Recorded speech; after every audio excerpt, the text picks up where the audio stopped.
Okay, here's another overpriced 16803 in very poor condition. This seller's tried to sell this on eBay like twice already, I think it is.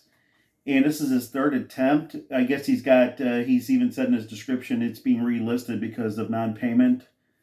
I think it's so sketchy. I think people know what they're, after they buy it, they start looking into it before they start thinking about sending payment after they win the bid, of course, which really you shouldn't be bidding on anything unless you're really going to buy it. But I think after they do, once they secure the deal, then they do their footwork and then they find out.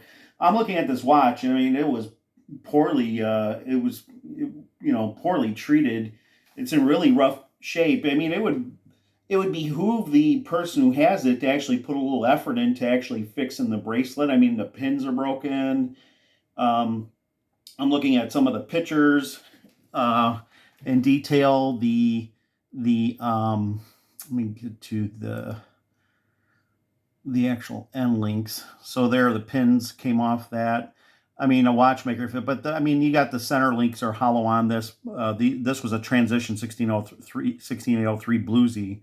The 16613 replaced it, and this thing is really rough. I mean, you know, there's another person on eBay selling a 16613 with a black dial, black and gold. And I'm sorry, it's a 16803 because this came in two colors, both generations. And then the successor generation came in black and blue dial with the guild text. But this is counting down. This is just a few minutes ago on the bid, so I'm curious to see where it's at. It's already been bid up again over six. I wouldn't touch this thing with a 10-foot pole because while you're in the mid nines entry level for a 16803 and then the replacement, which is near identical, it actually has a better movement. It has a 3135 caliber. This generation was the transition model, which had a 3035, and it doesn't have the full balance bridge. And basically, the movement. Let me see if he's got a picture of the movement here.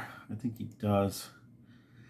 The 3035 was basically a high beat version of the 1570 generation, almost with some different with some enhancements. It was a higher beat. I mean, that looks authentic right there, but I think the movement's worth something. But I'm looking at the case. How many more minutes we got? To go? 5 minutes. It's counting down. When I first started just a few minutes ago, it was like 5,900 before I started setting the camera up. So I've offered the seller when he had a or offer, but then he removed the offer, and then just a bit only. I wouldn't give them more than five for this, and that's even sketchy because the dial's got some questionable. I mean, the hand's already missing. We're talking tritium. I mean, tritium is, you can see the tritium's, the loom is falling out. You're going to have to source out new hands. And this is where you start devaluing the watch. The other thing is the end links are not stamped correctly. I forget the correct numbers, but there's no stamping on either side. I looked.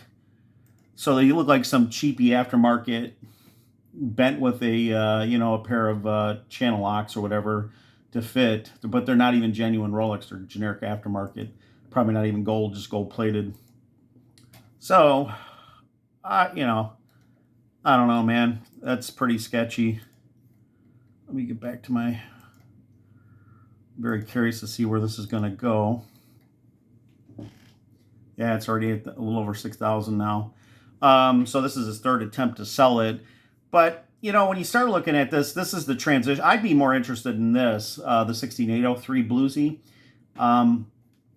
because I do like the transition models. But this thing is just going to need all kinds of work. The center links are hollow and they're dented. And I was going to say there's somebody selling just the head only. The problem is with that bracelet, which is I think the 9153 two-tone bracelet, with the centers, that's like $3,000 to $4,000 to find a really good one, and they're just selling the head alone, and it's almost the same price as a full watch with a bracelet. So I hope these people who are looking at this, I would think only an experienced watchmaker who knows what they're doing. I mean, there's a lot of issues going on with this, even with the case. It's been way over polished because if you look at this picture right here, well, if you look at that, that's kind of bent in. It looks like it's either bent, not bent, probably over polished or something, but they're getting very thin. You can see, look at the thickness on this side versus the crown side. No way, no way. This watch needs a lot of work to get it back right, and the case has been way over polished. It's going to need.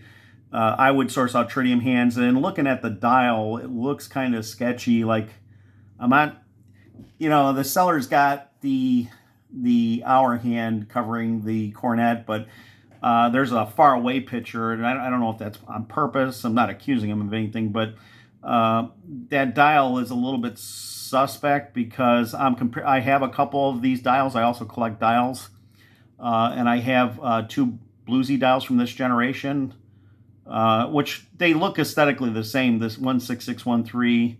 Let me go back up because I want to get to we're going to see where this thing ends up. We got a minute and 54. Let's see where this baby goes.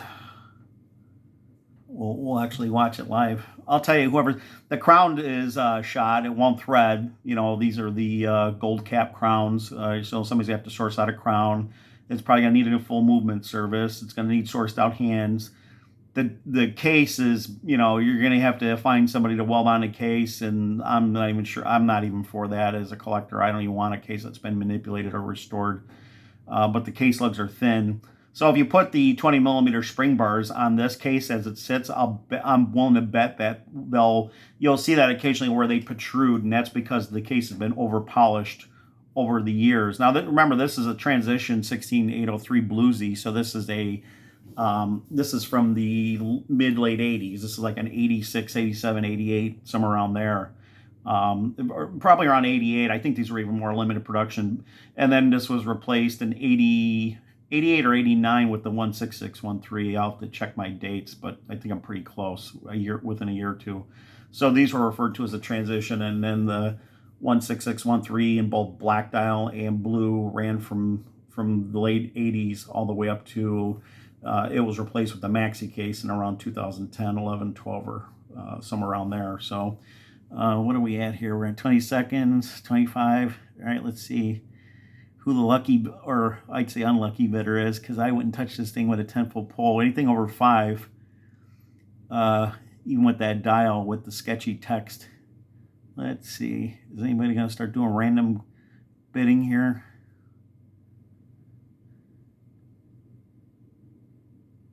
Yep, somebody bid at 6,590. 6,590 bucks. And they probably got at least, the bracelet, if you send it to like Michael Young and have him restore it, you're at least $1,500 probably for a two-tone gold bracelet, around 1,015. People were quoting some really low prices. Maybe that was at the time years ago, but his prices for restoration are coming up, have gone up. And just to set this thing right, I don't know why. I would just, let's see what's available. Prices are fluctuating with this thing because I'm still always on the hunt for a good deal for a Bluesy.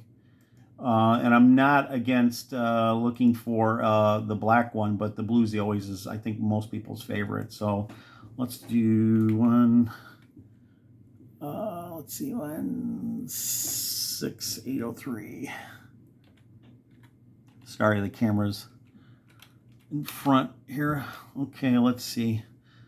Let's just sort by list view.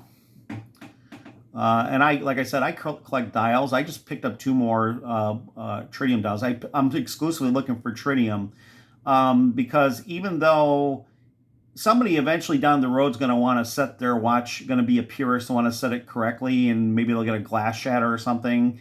And these dials, the dials I'm buying were like relatively inexpensive, and they're going to need a little bit of restoration, but I've gotten pretty good at polishing out on the shiny dials. It's not easy to do with the flat black because you can't really polish, but if you use some different methods, you can get a lot of the scratches out. Where you got to remember, a lot of these pictures are magnified when you see them on on eBay and stuff. So when you get them in person behind the glass, even if you didn't do any cleaning up of the the scratches, it's really hard to see. But see, here's another one. Now this, I don't know why anybody would touch this for about the same price as one with a bracelet, because to find an oyster bracelet two-tone for this. If you later decide you want original, that's going to set you back around $3,000 to $4,000. Sometimes you can find them a little bit less, but prices are creeping up on used parts because they are, hard to find.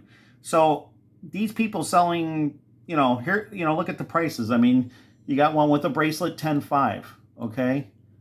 I don't really particular about that dials, these dials right here. I would actually buy one. If I got a deal on one of these, I got a Bluesy dial, I would shoehorn in. I would just replace it. There's no serial codes that would tell it the different. I would just keep the dial, and I don't sell my stuff anyways, really. So, so that's amazing. That here's a head only for $5,100. Now that looks promising, but I can tell you, I'll bet you any amount of money this is going to get close to $9,000 or $10,000. And people just, I don't know if they're thinking that, you really want the original bracelet, even if it's stretched. The oyster doesn't stretch. If these were hollow linked centers, the gold centers. So, like I said, 93. Let's see, 93153, I think it is, or 9135. I forget what the code is, but then it was replaced. But they were both hollow generation, even on the 16613 on the centers. So they do stretch, and of course, the older it is, the more stretch it is, and that's probably what either somebody plucking these and selling them to make extra money. But no, there's no way. I mean, I don't know what this would have to be like $6,000 or $7,000. So give me enough room to. Well, of course, that dial is garbage. Of course, some people would like the patina on that one. I do like the patina, but it depends on the.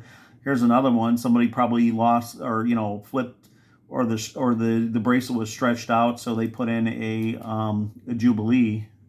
God only knows if that's even a genuine Rolex. I mean, genuine Rolex of this period would be hollow centers on this too, and I'm seeing a lot of them with aftermarket. You could tell have the hollow is the that generation, but solid would be an aftermarket usually, or if they sprung for a newer Rolex. But yeah, prices, just like a month ago, I was seeing Bluesies and the blacks, the 1603s and the 7s and 8s, but now they're starting to peak up again. It's almost like the stock market with these. And if you weren't dedicated to buying the transition model, you'd buy the 16613 in either whatever color you're looking at, the black and gold or and there's more of those, obviously. And, they can be had sometimes in a little rough shape, but way better than that one. I mean, by the time you here's one for, and it's a tritium dial. That's what I would look for. Here's a 16613. So if you weren't fixated on the transition 16803, you would get you would look at something like this because it's got the newer 3135 movement, which is just a better movement, but they're very similar. I mean, look at it, $9,600, and you got a watch you could throw on your wrist as opposed to putting $3,000 to $4,000 worth of work into an old watch. This is ready to go, and that's even if you can get all the work done at reasonable prices. So I don't know, man. That watch, we'll see. That may be the third attempt that guy's tried to sell that watch. And I was in communication with him. I offered him 5 because I thought I'd take a chance because, like I've said in many videos, and it's repetitive, I do my own watchmaking. And I actually have the tool to separate the links on an oyster, and I can pull it apart, and I can tighten the stretch with new pins. I haven't gotten really as far as pounding dents out of the centers, which are hollow centers on the. I'm not sure if the 1603 had 14 or 18 karat gold centers because some of the other ones had 14. I want to think they're 18 gold because this was 18 gold on the replacement generation. But that's your preference. If you like the Bluesy dial or the black dial, I would go for the blue. But I love the black almost just as much. And the beauty of me having both dials, because like I said, I collect. There's that purple where it starts turning purple. That's what collectors are looking for. But if you did your own service or you knew a watch guy, in your area that you trusted with older vintage Rolex, if you ever got a good deal on let's say you're riding either way of getting black or Yeah, because the other thing you got to check when you look at the black dial one is make sure the text is gilt. It should be gold text, not the 16610 would have silver text. So some of these pictures are kind of, you have to look at them hard to make sure they didn't shoehorn in a 16610 dial. The 16613 dial should be gilt. It should be the indices and all that, the gold borders instead of the silver gold. So, and should be gold too.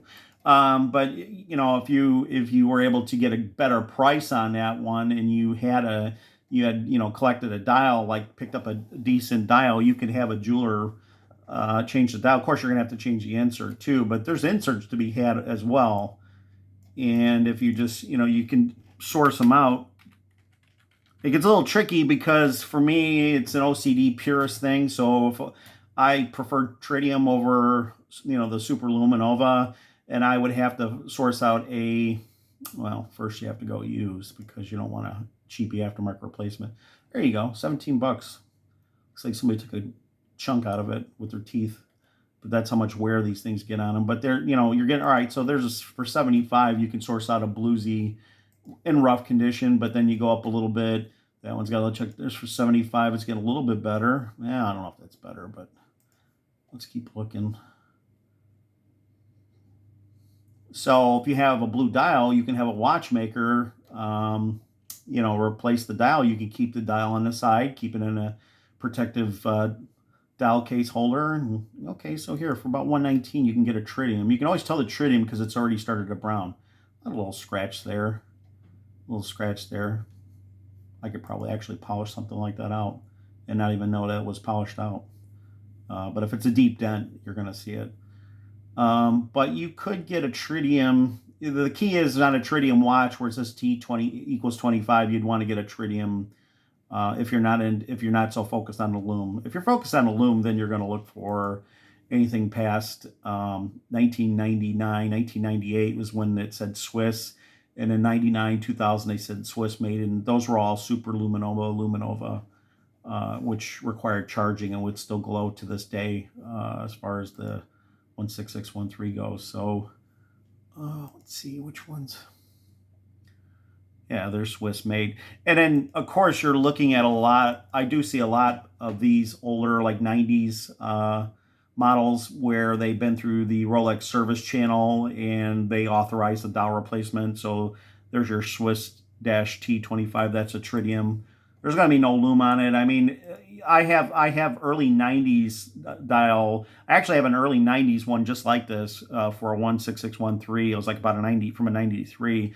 And if you let your eyes adjust for about 5 or 10 minutes in the dark, you can still see the tritium faint glow, which is kind of cool. Even though it doesn't show anything on the Geiger counter, there's still enough radioactivity, just to charge the zinc sulfide material to show a little glow. So I think that's pretty cool. So many, how many years later, from 30 years later. So but then you got to be careful because you could get like a mid 90s which should have a tritium dial, and it's been through the service network, and it's got a Swiss made dial. Now this is what's getting into that purple where people crave, especially like me. As the sun tends to fade a little bit, it starts to get a purple hue. Those actually, ones that really show a purple hue are really collectible. But it's just a minefield. To me, it's more of a minefield with the two-tone Submariner than it is with the standard 16610, because I can go to some of the watch material supply houses and I can buy an aftermarket Italian-made 18 karat gold, the bezel ring right here, and I can replace that. And most people wouldn't even know. I mean, the teeth are so close, only an expert would be able to tell how these are cut, when I say cut, the indentations here, but the Italian made ones are actually pretty good, and they're 18 karat gold. They're about $600, but used replacement ring is going to cost you about $1,200 and up if you can find one. So the thing is this could be faked, and then you can find the plated ones, which is those are like you can find those for $100, and somebody could if they were mischievous enough. There's just so many more pitfalls with the two-tone. somebody could take the bezel off and replace it with a plated one, and nobody would be the wiser. That's what I'm saying. If you're not very well schooled and been around these older neo vintage Rolexes, and especially the two tones, you really got to be careful. I don't think you really should be on here looking for a used one. You should be buying from a reputable reseller, like somebody you know or trust, or it's like Bob's Watches. I think they do as best they make mistakes too. I've caught them on a couple listing errors, but I don't think it's on purpose. They just deal so many, and I think for the most part they do their due diligence. You're safer than anything else. Now, eBay, of course, has their inspection, but will they catch whether or not the bezel ring is plated? Who knows? I don't know. I mean, even the crown could be gold plated. I think it's these crowns are from the Rolex, from Rolex are capped because you can't have 18 karat gold crowns because it'd be too soft for the thread. So technically speaking, it's almost like it's a gold capping on the crowns, even from the Rolex. So they're not pure 18 karat gold because it just wouldn't last with the unscrewing and screwing of the threads. So they're kind of the inside of the crowns are stainless steel, and it's just got a thick gold layer over it. So anyways, we'll see. Maybe that one will be re-enlisted for another time if there's a no payment. But he's even said in his description that relisted for non-payment. So I think people get all excited that they want a cheaper watch, but then they start talking to their jeweler if they don't do their own service, and after they get the actual numbers, they find out, due to feeling many of the offers listed for non-payment of bidders. Oh, again, for the third time. So it just sold again. We'll see if there's a fourth time. So yeah, I'm going to keep an eye out for this one and see if it comes up in a week or so or a couple days. We'll see. They follow through and make the payment. Okay, thanks.